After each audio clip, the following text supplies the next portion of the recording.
അസ്സലാമു അലൈക്കും വറഹ്മത്തുള്ളാഹി. ഞാൻ ഏകദേശം ഇതിന്റെ ഒരു ജനറൽ കാര്യങ്ങൾ ഹർഷദ് സാർ ഓൾറെഡി പറഞ്ഞു കഴിഞ്ഞു. ഞാൻ സ്ട്രെയിറ്റ് ആയിട്ട് എൻ്റെ സബ്ജക്റ്റിലേക്ക് വരികയാണ്. പ്രത്യേകിച്ച് സമയം കുറവാണ്. 20 മിനിറ്റിനുള്ളിൽ എനിക്ക് ഒരു വലിയ ടോപ്പിക്കാണ് കവർ ചെയ്യാനുള്ളത്.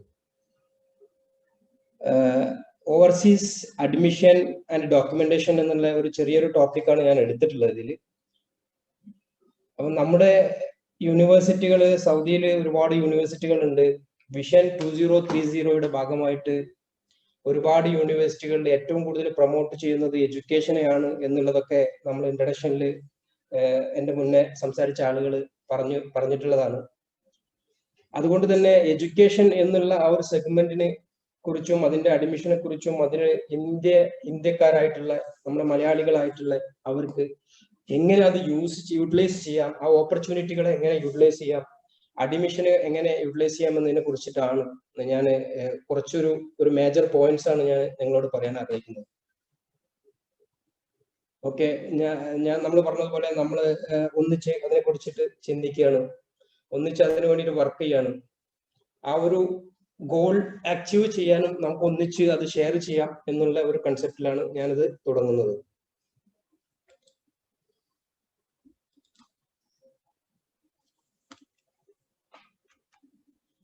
സ്റ്റഡി ഇൻ സൗദി അറേബ്യ എന്നുള്ള ഈ ഒരു ടോപ്പിക്കിൽ ഞാൻ നിർത്തുകയാണ്. എൻ്റെ ഒരു topic study in Saudi Arabia എന്നതിനേക്കാൾ കൂടുതലായിട്ട് jobs and opportunities in Saudi Arabia എന്നുള്ള ഒരു ടോപ്പിക്കാണ്. അപ്പൊ അതിനെ ഞാൻ മുറിച്ചിട്ട് പകുതിയാക്കിയിട്ടാണ് നിങ്ങൾക്ക് തരുന്നത്. ആ ഒരു സ്റ്റഡി എന്നുള്ള ഒരു ഭാഗം കൂടുതൽ കോൺസെൻട്രേറ്റ് ചെയ്യുക എന്നുള്ള സ്റ്റുഡൻസിന് വേണ്ടിയിട്ടുള്ള ഒരു പ്രോഗ്രാമാണ് എന്നുള്ളത് കൊണ്ട് ഞാൻ ആ ഒരു ഏരിയയിലേക്കാണ് കോൺസെൻട്രേറ്റ് ചെയ്യുന്നത്. ഇതില് സൗദി ഗവൺമെന്റ് എഡ്യൂക്കേഷനെ പ്രൊമോട്ട് ചെയ്യുന്നതിന്റെ ഭാഗമായിട്ടാണ് നമ്മുടെ സ്കോളർഷിപ്പുകളും അവാർഡുകളും എല്ലാം കൊടുക്കുന്നത്. പ്രത്യേകിച്ച് സ്റ്റുഡൻസിനായിട്ടുള്ള പുറത്തുള്ള കൺട്രികളിൽ നമ്മുടെ വിദേശികളായിട്ടുള്ള കുട്ടികൾക്ക്, ഫോറിൻ കുട്ടികൾക്ക് ആണ് സ്കോളർഷിപ്പുകൾ കൊടുക്കുന്നത്. അവരെ പ്രൊമോട്ട് ചെയ്ത് സൗദിയിൽ കൊണ്ടുവരികയും അവരെ പഠിപ്പിക്കുകയും ചെയ്യുക എന്നുള്ള ഒരു ഉദ്ദേശത്തിലാണത്. അതിൽ പ്രത്യേകിച്ചും ഓഫ് കോഴ്സ് ഔട്ട്സ്റ്റാൻഡിങ് സ്റ്റുഡൻസിനെയാണ് പ്രത്യേകിച്ചിട്ടും അവർ കോൺസെൻട്രേറ്റ് ചെയ്യുന്നത്. നേരത്തെ പറഞ്ഞു, ഇന്റേണൽ സ്കോളർഷിപ്പും ഉണ്ട്, എക്സ്റ്റേണൽ സ്കോളർഷിപ്പും ഉണ്ട്. ഇന്റേണൽ സ്കോളർഷിപ്പിന് അതിൻ്റെതായ കണ്ടീഷനുകളുണ്ട്, എക്സ്റ്റേണൽ സ്കോളർഷിപ്പിന് അതിൻ്റെതായിട്ടുള്ള കണ്ടീഷനുകളുണ്ട്. എന്തായാലും നമ്മൾ പുറത്തുനിന്ന് ഒരു വിദേശിയെ സ്കോളർഷിപ്പ് കൊടുത്തിട്ട് ഒരു ഗവൺമെന്റ് പഠിപ്പിക്കുമ്പോൾ അവർ ഏറ്റവും ബെസ്റ്റ് ആയിട്ടുള്ള ഔട്ട്സ്റ്റാൻഡിങ് സ്റ്റുഡൻസിനെയാണ് അവർ കൺസിഡർ ചെയ്യുക എന്നുള്ളതിൽ ഒരു സംശയമില്ല. അപ്പം അവർക്ക്, നമ്മുടെ കുട്ടികൾക്ക് അതിൻ്റെതായിട്ടുള്ള എഫേർട്ട് വേണം, അത് ക്രാക്ക് ചെയ്യാനുള്ള ഒരു എഫേർട്ട് വേണം. നമ്മളിവിടെ ടെസ്റ്റുകളും ആപ്റ്റിറ്റ്യൂഡ് ടെസ്റ്റുകളൊക്കെ ഉള്ളതുപോലെ തന്നെ നമ്മുടെ സ്കോറിങ്ങും അതുപോലുള്ള നമ്മുടെ കാര്യങ്ങളൊക്കെ നല്ല ഔട്ട്സ്റ്റാൻഡിങ് കാലിബറുള്ള മാർക്സ് ഉള്ള കുട്ടികളായിരിക്കണം എന്നുള്ളതാണ് മെയിൻ ആയിട്ടുള്ള കണ്ടീഷൻ.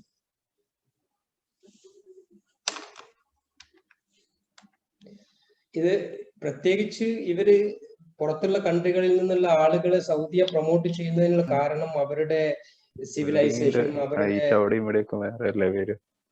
കൾച്ചർ എല്ലാം അവർക്കൊരു എക്സ്ചേഞ്ച് കിട്ടും എന്നുള്ളത് കൊണ്ടാണ്. നമുക്ക് സ്വാഭാവികമായിട്ടും എന്തുകൊണ്ട് സൗദി അറേബ്യയിൽ പഠിക്കണം, അല്ലെങ്കിൽ എന്തുകൊണ്ട് സൗദി അറേബ്യ പ്രൊമോട്ട് ചെയ്ത് കൊണ്ടുപോകുന്നു കുട്ടികളെ, അല്ലെങ്കിൽ എന്താണ് അതിനൊരു കാരണം എന്നുള്ളത് ഓഫ് കോഴ്സ് നമ്മളൊരു സ്റ്റുഡൻസ് പോയിന്റ് ഓഫ് വ്യൂവിൽ എടുക്കുമ്പോൾ, നമ്മളൊരു രക്ഷിതാവിന്റെ ഒരു ബാക്ക്ഗ്രൗണ്ടിൽ എടുക്കുന്ന സമയത്ത് എന്തുകൊണ്ട് എൻ്റെ കുട്ടിയെ ഞാൻ സൗദിയിൽ പഠിപ്പിക്കണം എന്നുള്ളത് ഒരുപാട് ക്വസ്റ്റ്യൻസ് ആളുകൾ സ്വന്തം ചോദിക്കുകയും അത് മറ്റുള്ളവർ ചോദിക്കുന്ന കാര്യമാണ്. സോ അതുകൊണ്ട് തന്നെ ഒരുപാട് റീസൺ ആണ് അവർ ഇൻവൈറ്റ് ചെയ്യുന്നത്. സൗദി അറേബ്യ എന്തുകൊണ്ടാണ് കുട്ടികളെ ഇൻവൈറ്റ് ചെയ്യുന്നത് എന്നുള്ള പ്രത്യേകിച്ചുള്ള കാരണം അവർക്ക് സൗദിയെ അഡ്വാൻസ്ഡ് ആയിട്ട് വരുത്തുക എന്നുള്ളത് കൊണ്ടാണ്. അവരുടെ യൂണിവേഴ്സിറ്റികൾ നേരത്തെ പറഞ്ഞു, വേൾഡിലെ number 1 top universities in the world ആണ് സൗദിയിലുള്ള യൂണിവേഴ്സിറ്റികൾ. ഞാൻ പേഴ്സണലായിട്ട് വിസിറ്റ് ചെയ്യുകയുണ്ടായി. King Abdullah science and technology KAUST, ജിദ്ദയുടെ അടുത്താണത്. അതുപോലത്തെ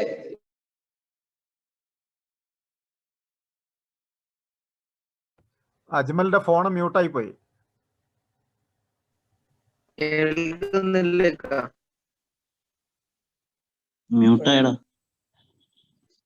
ഓക്കെ, ഇപ്പൊ അൺമ്യൂട്ട് ആണല്ലോ അല്ലേ?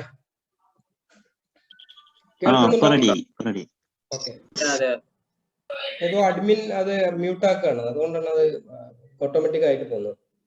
എനിവേ ഞാൻ പറഞ്ഞു വരുന്നത് ടോപ്പ് യൂണിവേഴ്സിറ്റികളെ കുറിച്ചാണ്. സൗദി അറേബ്യയിൽ എന്തുകൊണ്ട് ആളുകൾ പഠിക്കാൻ ചൂസ് ചെയ്യുന്നു എന്നുള്ളതിന്റെ ഏറ്റവും വലിയ കാരണം വേൾഡിലെ ഏറ്റവും ടോപ്പ് ആയിട്ടുള്ള കിങ് അബ്ദുള്ള സയൻസ് ആൻഡ് ടെക്നോളജിയെ പോലുള്ള യൂണിവേഴ്സിറ്റികൾ, King Abdul Aziz university, King Fahd minerals യൂണിവേഴ്സിറ്റികളെ പോലുള്ള യൂണിവേഴ്സിറ്റികൾ സൗദി അറേബ്യയിൽ ഉണ്ട് എന്നുള്ള ഒറ്റ കാരണം കൊണ്ടാണ് ആളുകൾ അത് ഓപ്റ്റ് ചെയ്യുന്നത്. അതുപോലെ തന്നെ environments, academic research, advanced research centres, ഇതെല്ലാം നമ്മൾ വിചാരിക്കും അമേരിക്കയിലും USA-യിലും ഓസ്ട്രേലിയയിലും ഒക്കെയാണ് നന്നായിട്ടുള്ള അഡ്വാൻസ്ഡ് റിസർച്ച് സെന്റേഴ്സും അക്കാഡമിക് റിസർച്ച് സെന്റേഴ്സും ഒക്കെ ഉള്ളതെന്ന്. എന്നാൽ അത് സൗദി അറേബ്യയിലാണ് എന്നുള്ളത് കൂടി നമ്മൾ അറിയണം. കാരണം USA-യിൽ നിന്നും UK-യിൽ നിന്നും ഓസ്ട്രേലിയയിൽ നിന്നും എല്ലാം ആളുകൾ വന്ന് പഠിക്കുന്ന ക്യാമ്പസുകളാണ് സൗദി അറേബ്യയിലുള്ളത്. King Abdullah science and technology ഒക്കെ ഒരു അമേരിക്കൻ നിലവാരത്തിൽ പോലും അതിനേക്കാൾ ഉയർന്ന നിലവാരത്തിലുള്ള ക്യാമ്പസുകളിൽ പെട്ടതാണ്. അതുകൊണ്ട് തന്നെ ഇന്റർനാഷണൽ സ്റ്റുഡൻസ് 174 കൺട്രികളിൽ നിന്ന് വന്ന് പഠിക്കുന്ന ഒരേ ഒരു രാജ്യം അത് സൗദി അറേബ്യയാണ്. അമേരിക്ക അടക്കമുള്ള സ്ഥലങ്ങളിൽ നിന്ന് നമ്മളൊക്കെ വിചാരിക്കും ഇന്ത്യയിൽ നിന്ന് അമേരിക്കയിലേക്ക് പഠിക്കാൻ പോവാ, അല്ലെങ്കിൽ UK-യിലേക്ക് പഠിക്കാൻ പോവാന്ന്. അമേരിക്കൻസ് UK-കാർ പ്രിഫർ ചെയ്യുന്ന ഒരു വൺ ഓഫ് ദി യൂണിവേഴ്സിറ്റികളുള്ളത് നമ്മുടെ സൗദി അറേബ്യയിലാണ് എന്നുള്ളതാണ് ഒരു പ്രത്യേകത. അപ്പൊ എന്തുകൊണ്ട് നമ്മൾ സൗദി അറേബ്യയിൽ പഠിക്കാൻ തെരഞ്ഞെടുക്കണം എന്നുള്ളതിനുള്ള ഏറ്റവും വലിയ ഉദാഹരണങ്ങളിൽ ഒന്നാണ് ഇപ്പൊ ഞാൻ ഈ പറഞ്ഞത്. അത് മാത്രമല്ല, അതിലുപരി സൗദി യൂണിവേഴ്സിറ്റികൾ ഓഫർ ചെയ്യുന്നത് outstanding care to scholarship students ആണ്. സ്കോളർഷിപ്പ് സ്റ്റുഡൻസിന് ഏറ്റവും നന്നായിട്ട് ഒരു സ്കോളർഷിപ്പ് എടുക്കുന്ന ഒരു സ്റ്റുഡന്റിന് ഏറ്റവും നല്ല ഫെസിലിറ്റി എന്ത് കൊടുക്കാൻ പറ്റുമോ അത് കിട്ടുന്ന ഒരേ ഒരു രാജ്യമാണ് Saudi Arabia, compare to other countries. Even നമ്മൾ ചിലപ്പോൾ അമേരിക്കയായിട്ടോ US ആയിട്ടോ UK ആയിട്ടോ ജപ്പാനായിട്ടോ കമ്പയർ ചെയ്യുന്നതിനേക്കാൾ ഉപരി സൗദി അവർക്ക് പ്രൊവൈഡ് ചെയ്യുന്ന ഓപ്പർച്യൂണിറ്റീസ്, അല്ലെങ്കിൽ അവർക്ക് ചെയ്യുന്ന കെയർ, സ്കോളർഷിപ്പ് സ്റ്റുഡൻസിനുള്ള കെയർ, അത് ഔട്ട്സ്റ്റാൻഡിംഗ് ആണ് എന്ന് പറയാതിരിക്കാൻ വയ്യ.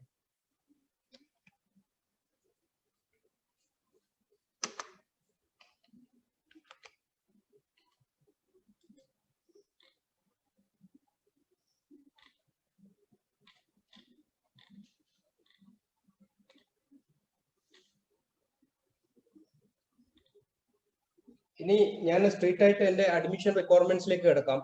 എന്താ വെച്ചാൽ അധിക സമയമില്ല എനിക്ക് അതിനെക്കുറിച്ച് കൂടുതലായിട്ട് പറയുന്നതിനേക്കാൾ ഉപരി നിങ്ങൾക്ക് അതിൽ ബേസിക് ആയിട്ട് എന്തൊക്കെ റിക്വയർമെന്റ്സ് ആണ് എന്നുള്ളതിനെ കുറിച്ചിട്ട് ഞാൻ വരികയാണ്. മെയിൻ ആയിട്ട് admission requirement of Saudi students are applicable scholarship students in higher education institutions. ഒരുവിധം ഈ സൗദി യൂണിവേഴ്സിറ്റികളുടെ എല്ലാം ജനറൽ റിക്വയർമെന്റ് അത് സെയിം ആണ്. Candidates age must not be less than 17 years or more than 25 for undergraduate level and Arabic teaching institutes or its equivalent, and 30 years for the master's degree and up to 35 years for the doctoral level respectively. ഇതാണ് അതിന്റെ ഒരു age bar എന്ന് പറയുന്നത്. ഈ general age bar ministry of എഡ്യൂക്കേഷന്റെ കീഴിലുള്ള മുഴുവൻ യൂണിവേഴ്സിറ്റികളിലും ഏകദേശം അപ്ലിക്കബിൾ ആണ്.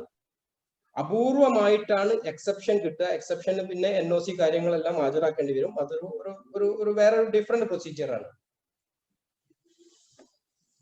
അതുപോലെ ഗവൺമെന്റ് ഓഫ് ദി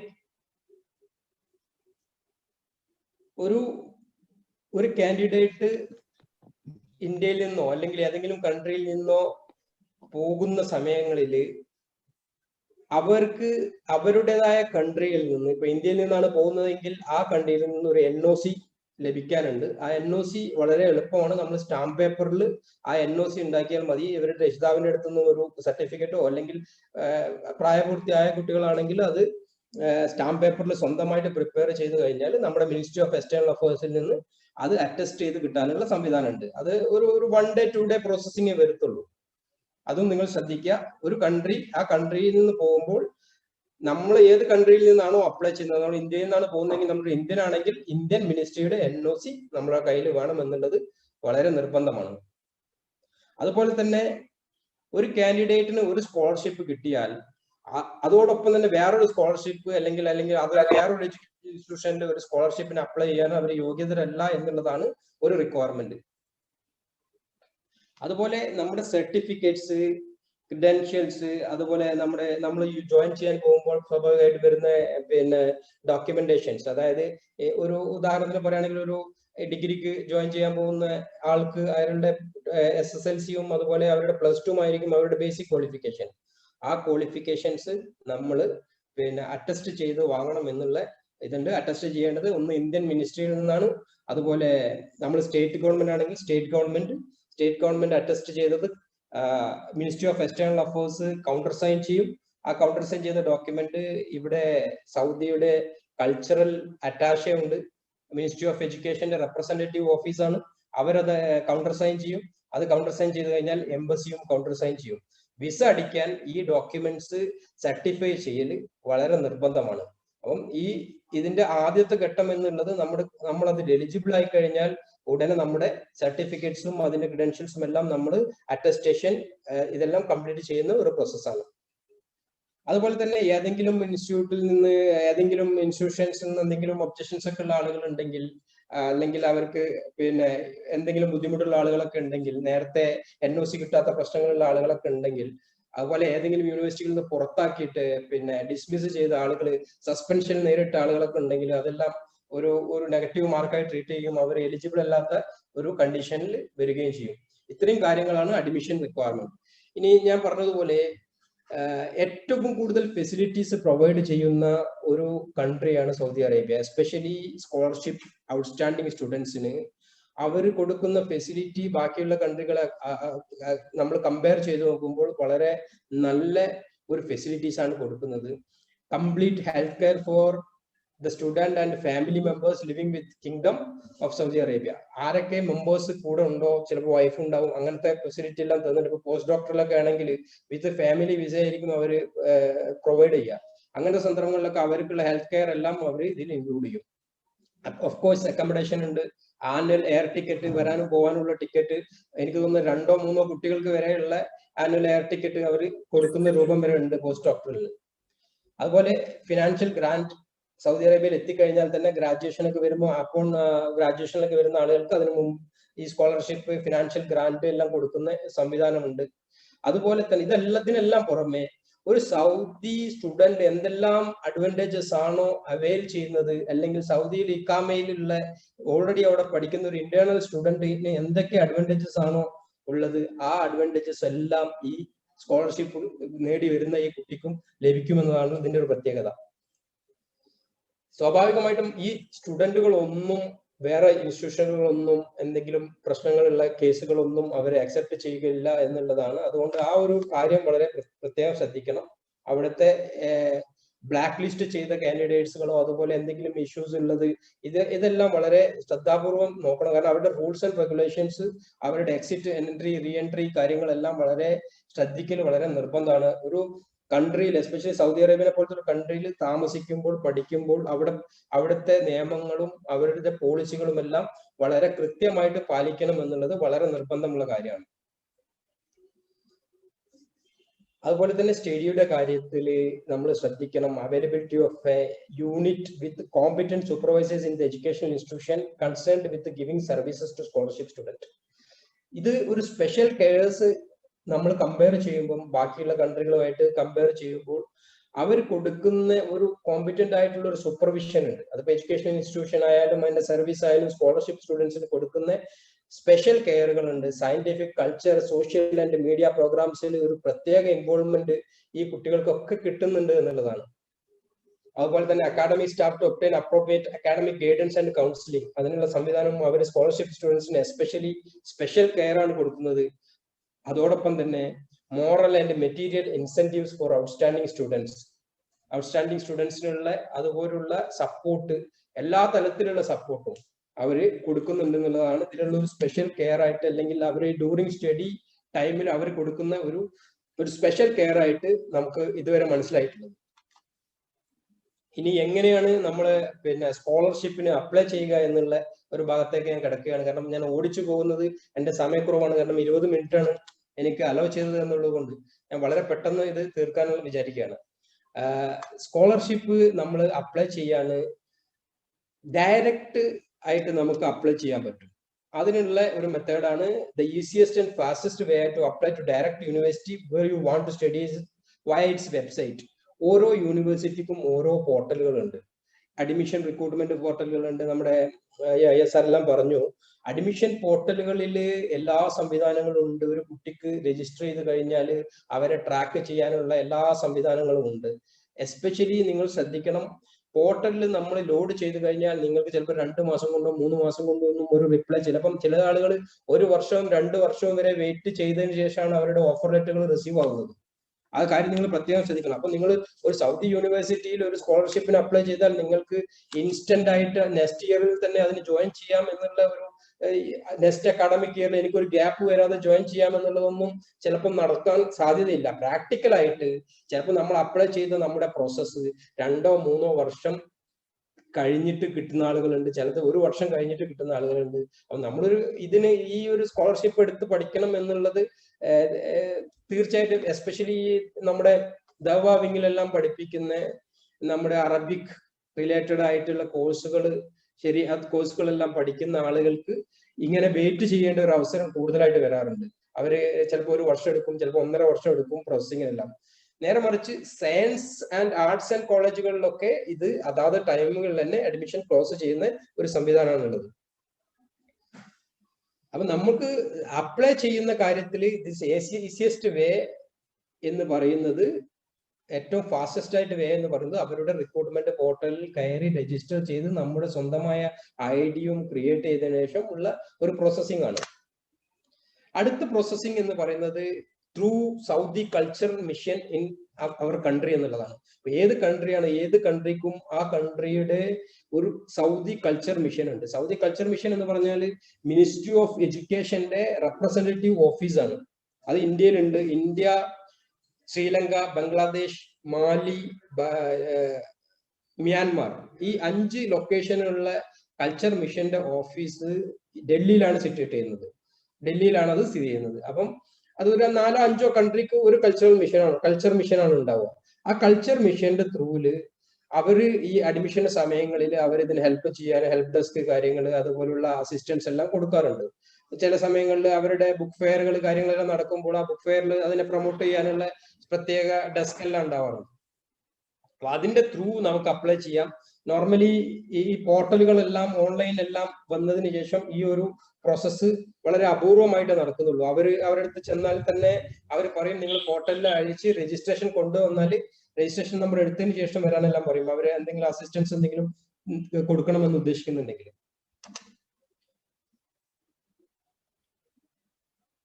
അതുപോലെ ചില കൺട്രികളിൽ കൾച്ചറൽ മിഷൻ ഉണ്ടാവത്തില്ല. ചിലപ്പോൾ 4-5 കൺട്രികൾക്ക് കൾച്ചറൽ മിഷൻ ആയിരിക്കും. അങ്ങനെ ആകുമ്പോൾ അവരുടെ കൺസേൺഡ് എംബസികളാണ് ഈ ഒരു അഡ്മിഷൻ പ്രോസസ്സിനെ സഹായിക്കുന്നത്. അപ്പൊ ഈ 3 തരത്തിൽ മാത്രമേ പ്രസന്റ്ലി അഡ്മിഷൻ മെത്തേഡ് ഉള്ളൂ. അതുപോലെ ഞാൻ ഇനി ജനറൽ സ്കോളർഷിപ്പ് കണ്ടീഷനിൽ ഒന്നുകൂടി പ്രതിപാദിക്കാം. ഞാൻ നേരത്തെ പറഞ്ഞത് തന്നെയാണ്. 17 മുതൽ 25 വയസ്സ് വരെ ഉള്ളവർക്കാണ് bachelors diploma programme. High school certificate, the applicant has a high school certificate and equalized one. The applicant has not been granted any other scholarship in Saudi Arabia prior to the application. This is very important. ഒരു point ആണ്. The high school graduation year must not be exceed 5 years. High school graduation year must not exceed 5 years. ഒരു general കണ്ടീഷനിൽ അവർ കൊടുത്തിട്ടുള്ള കുറച്ച് general scholarship conditions ആണ്. The applicant must be medically fit. അത് സ്വാഭാവികമായിട്ട് നമ്മൾ വിസ അടിക്കുന്നതിന് മുമ്പ് ഒരു മെഡിക്കൽ ടെസ്റ്റ് ഉണ്ടാവും. ആ മെഡിക്കൽ ടെസ്റ്റ് എടുത്ത് ഫിറ്റ് ആയാൽ മാത്രമേ നിങ്ങൾ വിസക്ക് എലിജിബിൾ ആവുള്ളൂ. അപ്പം മെഡിക്കൽ ഫിറ്റ് ആയ ആളുകൾക്ക് മാത്രമേ അവർ സ്കോളർഷിപ്പ് പ്രൊവൈഡ് ചെയ്യാവുള്ളൂ. കാരണം മെഡിക്കൽ എടുത്തു കഴിഞ്ഞാൽ മാത്രമേ കൺട്രിയിൽ നിന്ന് വിസ അടിച്ചുള്ള എൻട്രി കിട്ടുള്ളൂ. അതുപോലെ ഈ നേരത്തെ പറഞ്ഞ ആ കണ്ടീഷൻ എല്ലാത്തിലും ആപ്ലിക്കബിൾ ആണ്. Academically dismissed from any other education Saudi education institution. ഇനി നമുക്ക് യൂണിവേഴ്സിറ്റിയുടെ ലിസ്റ്റ് ഷെയർ ചെയ്തില്ലല്ലോ. Required admission documentation for external scholarship student. ഒരു Saudi high school certificate or translated into Arabic equalized verified one and Saudi cultural bureau in the applicant's country. അത് നമുക്ക് എന്തൊക്കെ document ഉണ്ടോ, നമ്മൾ ഹൈസ്കൂൾ ആണ് എലിജിബിൾ ആവുക, നമ്മുടെ +2 ലെവലിലുള്ള ഹയർ എഡ്യൂക്കേഷന് അപ്പം ആ സ്വാഭാവികമായിട്ടും ആ SSLC സർട്ടിഫിക്കറ്റ് അത് ട്രാൻസ്ലേറ്റ് ചെയ്ത് അറബിക്കിലേക്ക് വെക്കണം. അതുപോലെ സർട്ടിഫിക്കറ്റ് ഓഫ് ഗുഡ് കണ്ടക്ട്. ഈ ഗുഡ് കണ്ടക്ട് നമുക്ക് സ്വാഭാവിക ട്രാൻസ്ഫർ സർട്ടിഫിക്കറ്റ് കൂടെ ഇൻസ്റ്റിറ്റ്യൂഷനിൽ നിന്ന് ലഭിക്കുന്നതാണ്. അത് നമുക്ക് അറ്റസ്റ്റ് ചെയ്തിട്ട് നമ്മുടെ കയ്യിൽ വെക്കാം. അതോടൊപ്പം തന്നെ നമ്മൾ ശ്രദ്ധിക്കേണ്ട കാര്യം 2 റെക്കമെൻഡേഷൻ ലെറ്റേഴ്സ് അവർ സ്വാഭാവികമായിട്ടും അതിൽ ചോദിക്കാറുണ്ട്. നിങ്ങളിപ്പോ മദീന യൂണിവേഴ്സിറ്റിയിലും മുൽക്കറയിലും അതുപോലെ കിങ് അബ്ദുൽ അസീസ് യൂണിവേഴ്സിറ്റിയിലൊക്കെ ചോദിക്കുമ്പോൾ അവർ പറയും ഈ എസ്പെഷ്യലി അറബിക് ലേണിങ്ങിന് വേണ്ടി നമ്മൾ ചൂസ് ചെയ്യുമ്പോൾ അവർ 2 റെഫറൻസ് ചോദിക്കും. ആ 2 റെഫറൻസ് ലെറ്റർ സ്വാഭാവികമായിട്ടും നമ്മുടെ പിന്നെ ഇൻസ്റ്റിറ്റ്യൂഷനുകളുമായിട്ട് ബന്ധപ്പെട്ടോ അല്ലെങ്കിൽ നമ്മുടെ പണ്ഡിതന്മാരുമായിട്ട് ബന്ധപ്പെട്ടോ ഒക്കെ ഇപ്പം ഈ മദീന യൂണിവേഴ്സിറ്റി ഒക്കെ നിങ്ങൾക്ക് സ്വാഭാവികമായിട്ട് അറിയാൻ പറ്റും. നമ്മുടെ അഹ്ലദീസിന്റെ ലെറ്റേഴ്സ് ഇതൊക്കെ അവരൊക്കെ ലെറ്റേഴ്സിന് സ്വാഭാവികമായിട്ടും ഇപ്പൊ ഡൽഹി കേന്ദ്രമാണ്, കേരളത്തിലാണെങ്കിലും ആ ഒരു മുജാഹിദ് പ്രസ്ഥാനങ്ങളിലുള്ള ആളുകളുടെ ഒക്കെ ലെറ്ററിന് വളരെ വാല്യൂ ആയിട്ട് അവർ കൊടുക്കുന്ന ഒരു സമയമാണ്. അപ്പം അവരുടെ അടുത്ത് നിന്നുള്ള ഒരു കവറിംഗ് ലെറ്റർ റെക്കമെൻഡേഷൻ ഉണ്ടെങ്കിൽ ആ റെക്കമെൻഡേഷൻ ഒരു അഡ്വാൻറ്റേജ് നമ്മുടെ കാൻഡിഡേറ്റ്സിന് പലപ്പോഴും കിട്ടാറുണ്ട്. ആ ഒരു റെക്കമെൻഡേഷൻ ലെറ്റർ ലോഡ് ചെയ്യാനുള്ള ഒരു ഓപ്ഷനും ആ അഡ്മിഷൻ പോർട്ടലിലുണ്ട്. അത് ഓൺലി അറബിക് ആൻഡ് റിലേറ്റഡ് കോഴ്സുകൾക്ക് മാത്രമാണ്. സയൻസ് കോഴ്സുകളുടെ കാര്യമല്ല ഞാൻ പറയുന്നത്. അറബിക് ആൻഡ് ഇസ്ലാമിക് കോഴ്സുകളുടെ 2 റെക്കമെൻഡേഷൻ ലെറ്റർ വരെ ലോഡ് ചെയ്യാനുള്ള ഓപ്ഷൻ ഉണ്ട്. അപ്പൊ നിങ്ങൾ സ്വാഭാവികമായിട്ടും പണ്ഡിതന്മാരായിട്ടുള്ള അറിയപ്പെടുന്ന കേരളത്തിലെ ആളുകളുടെ സൗദിയുമായിട്ട് നല്ല ബന്ധമുള്ള റാബിയത്തുമായിട്ട് നല്ല ബന്ധമുള്ള ആളുകളുടെ ലെറ്റർ വാങ്ങിയാൽ അത് ലോഡ് ചെയ്ത് കഴിഞ്ഞാൽ നിങ്ങളുടെ ആപ്ലിക്കേഷൻ അപ്രൂവ് ചെയ്യാൻ സാധ്യത കൂടുതലാണ്. നേരത്തെ ASR പറഞ്ഞു നമ്മുടെ പ്രിൻസ് ബിൻത് നൂറ യൂണിവേഴ്സിറ്റി സൗദി അറേബ്യയിലെ ഏറ്റവും വലിയ വനിതാ കോളേജുകളും എഞ്ചിനീയറിംഗ് കോളേജുകളും എഞ്ചിനീയറിംഗ് സ്റ്റുഡൻസും എല്ലാം പഠിക്കുന്ന വലിയ യൂണിവേഴ്സിറ്റിയാണ്, ഫീമെയിൽ ഓൺലിയാണ്.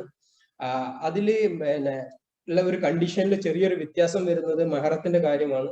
അതായത് വാലിഡ് ഇക്കാമ കാർഡുള്ള മെഹറം അവിടെ ഉണ്ടെങ്കിൽ മാത്രമേ നമ്മുടെ കുട്ടികൾക്ക് അവിടെ അഡ്മിഷൻ കിട്ടുള്ളൂ. മെഹറത്തിന്റെ ബ്ലഡ് റിലേഷൻ ആണ് ഉദ്ദേശിക്കുന്നത്. മകൾക്ക് വേണ്ടിയുള്ള അഡ്മിഷൻ എടുക്കാവുന്നതാണ്, അതുപോലെ മകന് വേണ്ടി അഡ്മിഷൻ എടുക്കാവുന്നതാണ്. അപ്പം ഉപ്പയുടെ ഇക്കാമയിലോ അല്ലെങ്കിൽ ഉമ്മയുടെ ഇക്കാമയിലോ വർക്ക് ചെയ്യുന്ന ആർക്കും, ഇക്കാമയിൽ വർക്ക് ചെയ്യുന്ന ആളുകൾക്ക് കുട്ടികൾക്ക് വളരെ സുഖമായിട്ട് അവിടെ എടുക്കാൻ പറ്റും. ഇനി ഇന്ത്യയിൽ നിന്ന് പോകുന്ന ഒരു കുട്ടിയാണെങ്കിൽ അവരുടെ മെഹറമായിട്ട് പോകുന്ന ആരെങ്കിലും കൂടെ പോകുന്നത് നിർബന്ധമാണ്. സ്വാഭാവികമായിട്ട് അവര് സൗദിയിലേക്ക് അതിന്റെ കൂടെ സ്കോളർഷിപ്പിന്റെ കൂടെ അവിടെ ഉള്ള ആളുകളെയാണ് പ്രിൻസ് ബിൻത് നൂറ എല്ലാം പ്രിഫർ ചെയ്യുന്നുള്ളൂ. കാരണം മെഹറത്തിന്റെ ഒരു പ്രശ്നം നമ്മുടെ ഫീമെയിൽ കാൻഡിഡേറ്റ്സ് ഉള്ളത് കൊണ്ട് മെഹറമുള്ള ആളുകൾക്ക് മാത്രമേ ഉള്ള ആപ്ലിക്കേഷൻ മാത്രമേ അവർ അപ്രൂവ് ചെയ്യുന്നുള്ളൂ. A document of approval from scholarship from the applicant's country, that is ഞാൻ നേരത്തെ പറഞ്ഞ NOC ആണ്. ആ NOC നമ്മൾ വാങ്ങിക്കണം. അതുപോലെ PCC ഈ അടുത്ത സമയത്ത് അത് നിർബന്ധമാക്കിയിട്ടുണ്ട്. നമുക്ക് PCC വളരെ എളുപ്പമായിട്ട് ഇപ്പം കിട്ടാനുള്ള ഒരു സംവിധാനം നമ്മുടെ ഇന്ത്യയിലുണ്ട്. പാസ്പോർട്ട് ഓഫീസിന്റെ ത്രൂവിൽ PCC അപ്ലൈ ചെയ്ത് കഴിഞ്ഞാൽ നമുക്കത് പെട്ടെന്ന് PCC കിട്ടും. PCCയിൽ ഒറ്റ കണ്ടീഷനേ ഉള്ളൂ, ഈ ആപ്ലിക്കേഷൻ നമ്മൾ വിസ ആപ്ലിക്കേഷനെല്ലാം കൊടുക്കുന്നതിന്റെ 5 months ബിഫോർ കൊടുക്കണം. അതുപോലെ വിസ ആപ്ലിക്കേഷൻ നമ്മൾ എംബസിയിൽ സബ്മിറ്റ് ചെയ്യുകയാണെങ്കിൽ അതിന്റെ പ്രയർ 6 months ഇൻ ബിറ്റ്വീൻ ഉള്ള PCC ആയിരിക്കണം നമ്മുടെ കയ്യിൽ ഉണ്ടായിരിക്കേണ്ടത്. അപ്പം PCC നമ്മൾ അധികം തെരഞ്ഞു പോയി പോലീസ് സ്റ്റേഷനിലൊന്നും പോകേണ്ട ആവശ്യമില്ല. ഡയറക്റ്റ് പാസ്പോർട്ട് ഓഫീസിൽ അത് സബ്മിറ്റ് ചെയ്താൽ മതി.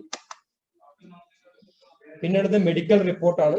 മെഡിക്കലി ഫിറ്റ് ആണ് എന്നുള്ള ഒരു റിപ്പോർട്ട് അവരുടെ കയ്യിൽ ഉണ്ടാവണം. നമ്മളെ അഡ്മിഷൻ കിട്ടിക്കഴിഞ്ഞാൽ ഉടനെ നമ്മുടെ കയ്യിൽ ഒരു മെഡിക്കൽ ഫിറ്റ് റിപ്പോർട്ട് ഉണ്ടാവണം. ആ ഫിറ്റ് റിപ്പോർട്ട് ഉപയോഗിച്ചിട്ട് മാത്രമേ നമുക്ക് അത് ഉപയോഗിക്കാൻ പറ്റത്തുള്ളൂ, ഇത് വിസ അപ്ലൈ ചെയ്യാൻ പറ്റത്തുള്ളൂ. നേരത്തെ ഞാൻ പറഞ്ഞ 2 recommendation letter from authorised establishment in her home country. ഇത് ഞാൻ നേരത്തെ പറഞ്ഞ ഇതാണ് നമ്മുടെ ഓതറൈസ്ഡ് ആയിട്ടുള്ള ഏതെങ്കിലും എസ്റ്റാബ്ലിഷ്മെന്റിൽ നിന്നോ അല്ലെങ്കിൽ വെൽ നോൺ ആയിട്ടുള്ള ആളുകളുടെ അടുത്ത് നിന്നോ പണ്ഡിതന്മാരുടെ അടുത്ത് നിന്നുള്ള ഒരു 2 റെക്കമെൻഡേഷൻ ലെറ്റർ അതിന്റെ കൂടെ അറ്റാച്ച് ചെയ്യണം. Proof of relationship to the mahram issued from the applicant embassy in Saudi Arabia or in any formal institution in her home country. ഇത് നമ്മളിപ്പോ ഒരു കുട്ടിക്ക് വേണ്ടിയിട്ട് നമ്മൾ ഒരു മെഹറം വെച്ചിട്ട് അപ്ലൈ ചെയ്യുകയാണെങ്കിൽ അവരുടെ മെഹറത്തെ പ്രൂഫ് ചെയ്യുന്ന ഡോക്യുമെന്റ് അതിന്റെ കൂടെ അറ്റസ്റ്റ് ചെയ്തിട്ട് വെക്കണം. ആപ്ലിക്കേഷന്റെ കൂടെ ഫാദർ ആണ് പോകുന്നതെങ്കിൽ ഫാദറിന്റെ ഇക്കാമയുടെ കോപ്പിയും പാസ്പോർട്ടിന്റെ കോപ്പിയും ഡീറ്റെയിൽസും എല്ലാം നമ്മൾ അതിന്റെ കൂടെ അറ്റാച്ച് ചെയ്യണം. അതുപോലെ ഇക്കാമ number, application number, passport number, relation type and മെഹറം ഓഫ് ഹസ്ബൻഡ്. ഇപ്പൊ ഹസ്ബൻഡും വൈഫിനെ ആണ്, ഹസ്ബൻഡിന്റെ ഇക്കാമയിൽ വൈഫിനെ ആണ് അഡ്മിഷൻ എടുക്കുന്നതെങ്കിൽ അവരുടെ മാരേജ് സർട്ടിഫിക്കറ്റ് എന്നീ കാര്യങ്ങളൊക്കെ നമ്മൾ എന്ത് ചെയ്യണം, അതിന്റെ കൂടെ അറ്റാച്ച് ചെയ്യണം. ഇത് നേരത്തെ ഇവിടെ വന്നിട്ടുണ്ട്. ഇത് ഫേമസ് ആയിട്ടുള്ള നമ്മൾ കുറച്ച് യൂണിവേഴ്സിറ്റികളും അതിന്റെ ലിങ്കുമാണ്, അത് നമ്മൾ ഷെയർ ചെയ്യും. അതിപ്പം നേരത്തെയും ഷെയർ ചെയ്യുകയുണ്ടായി. അപ്പം പ്രസിദ്ധമായിട്ടുള്ള, അതായത് നമ്മൾ യൂഷ്വലി നമ്മുടെ കുട്ടികൾ അഡ്മിഷൻ എടുക്കുന്ന ചില യൂണിവേഴ്സിറ്റികളാണ്. ഞാൻ അത് ഡീറ്റെയിൽഡ് ആയിട്ട് പോകുന്നില്ല, അത് കാരണം നേരത്തെയുള്ള സെക്ഷനുകളിൽ അത് പറഞ്ഞിട്ടുണ്ടായിരുന്നു.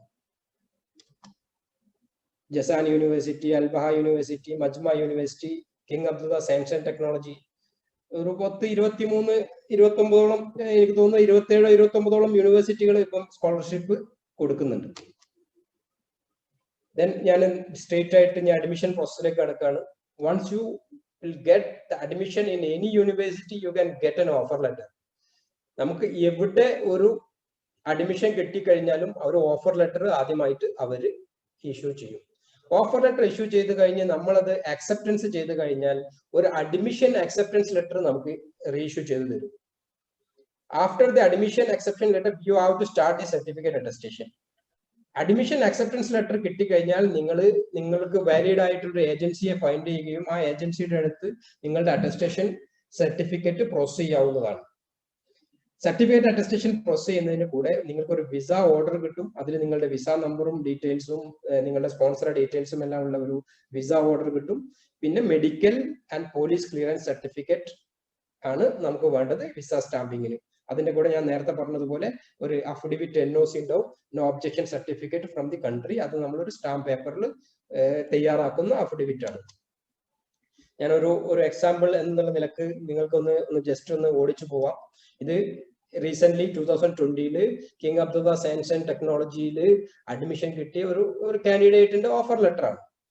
അപ്പം ഈ ഒരു അഡ്മിഷൻ ലെറ്റർ അവർ കിട്ടിക്കഴിഞ്ഞാൽ അതിന്റെ കാര്യങ്ങൾ എല്ലാം ഉണ്ടാവും, നിങ്ങൾ കാണാൻ പറ്റും. ഇത് കൗസ്റ്റിന്റെ ആണ്. ഇതിൽ അപ്രോക്സിമേറ്റ്ലി 30,000 അവർക്ക് ഇത് കിട്ടുന്നു. $70,000 എല്ലാം മെൻഷൻ ചെയ്യുന്നുണ്ട്. സ്റ്റൈപ്പൻഡ് മെൻഷൻ ചെയ്യുന്നുണ്ട്. എല്ലാ കാര്യങ്ങളും അതിൽ മെൻഷൻ ചെയ്യുന്നുണ്ട്. ഇതൊരു അക്സെപ്റ്റൻസ് ആണ്. ഇത് അക്സെപ്റ്റ് ചെയ്ത് കഴിഞ്ഞാൽ ആ ആൾക്ക് ഒരു ഇമെയിലിൽ ഒരു കൺഫർമേഷൻ കിട്ടും. അതിന് നമ്മൾ പറയുന്നത് ഈ അഡ്മിഷൻ അക്സെപ്റ്റൻസ് ലെറ്റർ എന്നാണ്.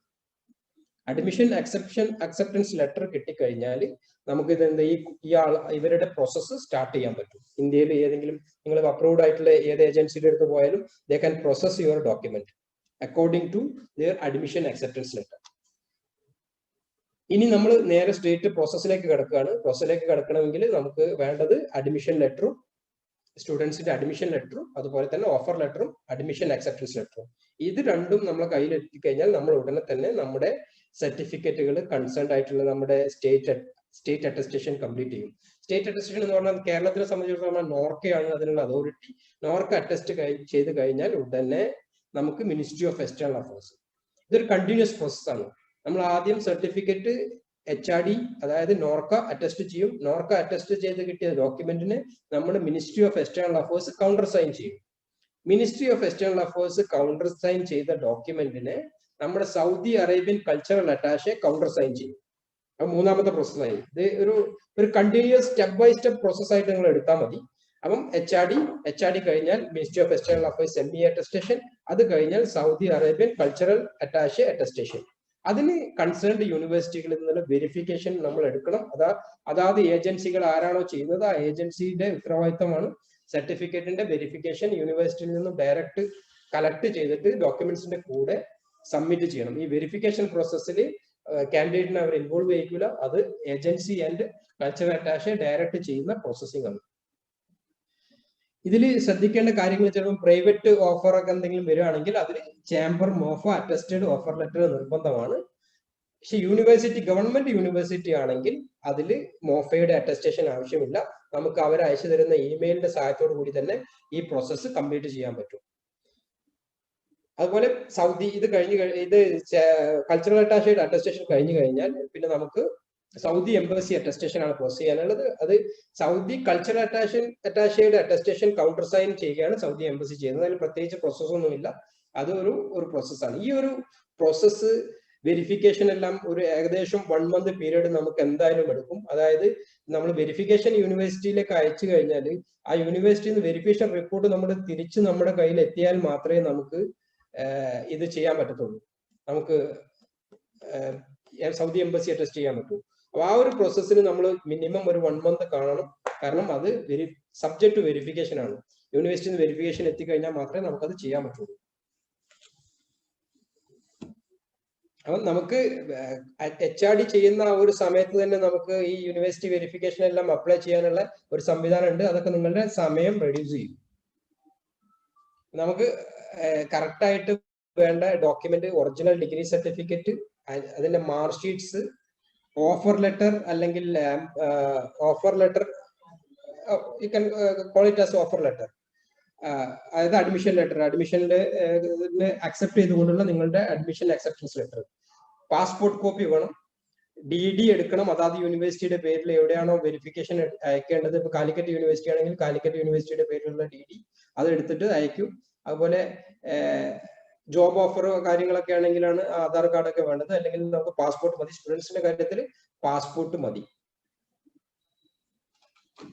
ഓഫർ ലെറ്റർ നമ്മുടെ കയ്യിൽ ഓൾറെഡി യൂണിവേഴ്സിറ്റി പ്രൊവൈഡ് ചെയ്യും. അതുപോലെ ഞാൻ നേരത്തെ പറഞ്ഞ അഫിഡവിറ്റ്. ഇത്രയും കാര്യങ്ങളാണ് നമ്മൾ വെരിഫിക്കേഷൻ ആയിട്ടും അതുപോലെ വിസ പ്രോസസ്സിങ്ങിനായിട്ടും യൂസ് ചെയ്യുന്നത്. ഇനി ഞാൻ നേരത്തെ പറഞ്ഞ വിസ ഓർഡർ ആണ്. നേരത്തെ പറഞ്ഞ മൃദുൽ എന്ന പയ്യനുള്ള ഒരു വിസ ഓർഡർ ആണ്. ആ വിസ ഓർഡർ ആണ് ഇത്.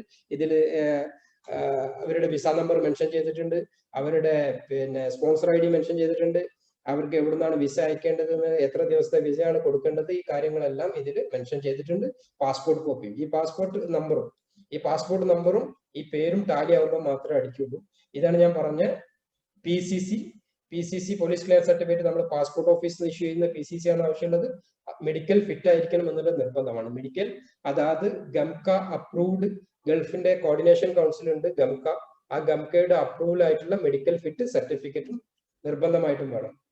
ഇതെല്ലാം റെഡി ആയി കഴിഞ്ഞാൽ നമ്മൾ നേരെ വിസ സ്റ്റാമ്പിങ്ങിലേക്കാണ് പോകുന്നത്. വിസ അടിച്ചു കഴിഞ്ഞാൽ നമുക്ക് പിന്നെ ട്രാവൽ ചെയ്യാനുള്ള എലിജിബിൾ ആയി എന്നുള്ളതാണ്.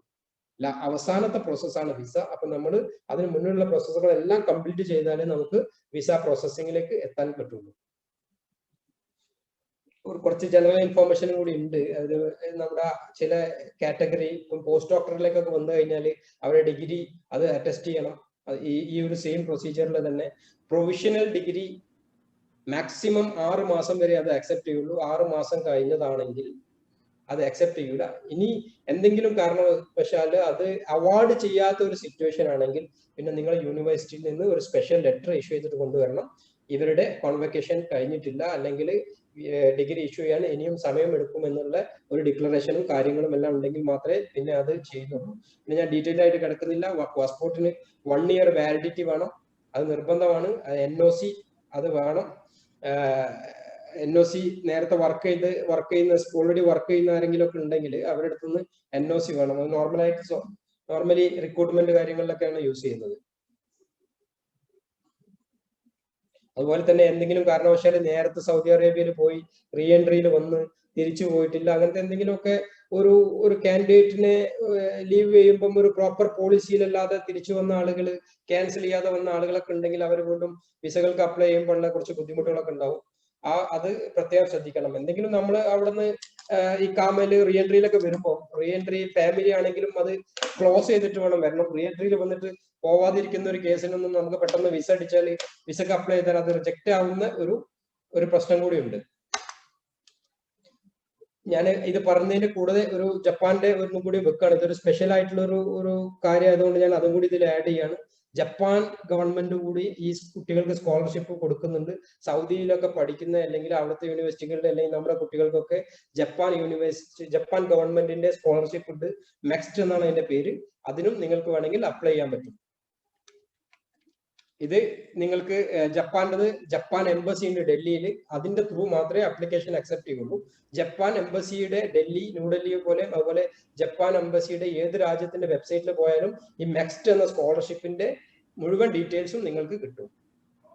ഇനി ഞാൻ ഇത് പ്രതിപാദിച്ചു പോകുമ്പോൾ ഒരു സ്കോളർഷിപ്പിന്റെ കാര്യം കൂടി പറയാൻ ആഗ്രഹിക്കുകയാണ്. അത് നമ്മുടെ ഇന്ത്യൻ ഗവൺമെന്റിന്റെ scholarship program diaspora children SPDC എന്നാണ് പറയാ. SPDC scholarship government of India provide ചെയ്യുന്നതാണ്. അത് 2006-2007 ഇൻട്രൊഡ്യൂസ് ചെയ്തത്. ഇത് children of person of Indian origin PIO സ്റ്റുഡൻസിനാണ്, അല്ലെങ്കിൽ non resident Indians NRIs to assist them in undergraduate courses in Indian universities and institutes. നമ്മുടെ കുട്ടികൾക്ക്, അതായത് അവിടെ വർക്ക് ചെയ്യുന്ന സൗദി അറേബ്യയിൽ വർക്ക് ചെയ്യുന്ന ആളുകളുടെ മക്കൾക്ക് ഒക്കെ ഈ ഒരു ഫെസിലിറ്റി യൂസ് ചെയ്ത് ഇന്ത്യയിലെ യൂണിവേഴ്സിറ്റികളിൽ പഠിക്കാനുണ്ട്. ഞാനിത് പറയുന്നതിന്റെ കൂടെ ഇപ്പൊ രക്ഷിതാക്കളൊക്കെ കാണുന്നുണ്ടാവും. അപ്പൊ അവർക്ക് അവിടെ പഠിക്കുന്ന അവിടെ NRI ആയിട്ടുള്ള ആളുകൾക്ക് ഇന്ത്യയിൽ പഠിപ്പിക്കാനുള്ള ഈ സ്കോളർഷിപ്പ് ആരും വിട്ടുപോകരുത് എന്ന് ഓർമ്മിപ്പിക്കാൻ വേണ്ടിയിട്ടാണ് ഞാൻ ഈ SPDCയുടെ ഇത് കാര്യം കൂടി പറയുന്നത്. Only fresh year students, first year students should be eligible to get the scholarship. ഇതിപ്പോ ഓപ്പൺ ആണ്, നിങ്ങൾക്ക് വെബ്സൈറ്റിൽ പോയാൽ ഇപ്പോൾ അപ്ലൈ ചെയ്യാൻ പറ്റും എന്നുള്ള കാര്യം കൂടി പറയാണ്. ഇതിൽ സ്കോളർഷിപ്പ് പ്രൊവൈഡഡ് 150 സ്റ്റുഡൻസിനാണ് കൊടുക്കുന്നത് without year marking NRIs or POs.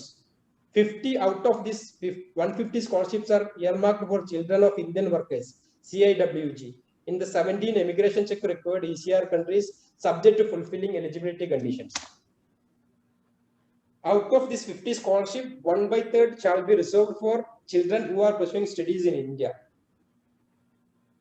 And ECR countries which is eligible are Afghanistan, Bahrain, Indonesia, Iraq, Jordan, Kuwait, Lebanon, Libya, Malaysia, Oman, Qatar, Saudi Arabia, Sudan, Syria, Thailand, United Arab Emirates and Yemen.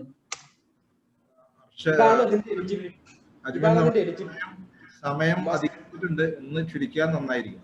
Okay. അതായത് Indian PIO non residence NRIസിനൊക്കെ ഇത് available ആണ്. ഇതാണ് ഇതിന്റെ ഒരു eligibility criteria. ഇതാണ് amount should not exceed when the equivalent to $5,000. Must not receive any scholarships funded by the state government and central government. ഇതിന്റെ benefit $4,000 per annum ആണ്, which is lower. ഞാനിത് അധികം വിശദീകരിച്ച് പറയുന്നില്ല, എന്റെ സമയക്കുറവ് കാരണം ഞാനത് സ്റ്റോപ്പ് ചെയ്യാണ്. ഇത്രയും ഡോക്യുമെന്റ്സ്, ഇത്രയും വളരെ കുറഞ്ഞ ഡോക്യുമെന്റ് ഇതിന് ആവശ്യമുള്ളൂ. Admission letter issued by the institution and employer based in foreign country. Self salary certificate of the parents.